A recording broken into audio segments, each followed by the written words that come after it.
nako, bakit naman kaya ako hinahog ng mama Doding ko? Nahihirapan tuloy ako kung paano ako makatakas. Gusto ko mag-play.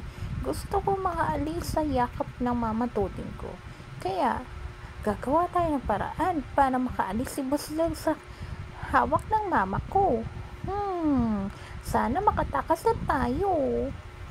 Nakatakas na ako, pero tulog pa rin sila. Ay nako, tulalaan naman ako dito sa isang tabi. At may paana naman. Kan ko nga kung may mga gising na sa mga kapatid ko. Kaso sending field. Ay nako, tulog pa rin sila. Silang lahat.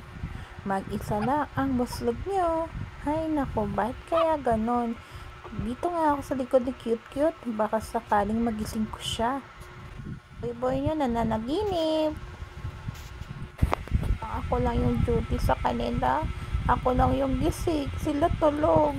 Pero cute pa rin ang Buslog nyo. Labas dila. Palagi akong bumabalik sa pwesto ko. At laging minsan nandun ako sa paa ng mama Doding ko. Minsan naman natabi ako sa kanya. Pero higa na muna ako. Isip-isip muna ako. Paano kaya to? Gusto ko may kalaro kaso tulog sila. Ano gagawin ko? Bigyan niyo naman ako idea, Hay nako. Ba't kasi kayo nagtulugan? Ngayon gusto ko ng kalaro Dito ako, malapit kay mama Doding. At ngayon kinakagat ko na ng floor mat kasi wala na akong kalaro. Tulog silang lahat. Ay, lipat tayong pwesto. Doon na ako sa dulo.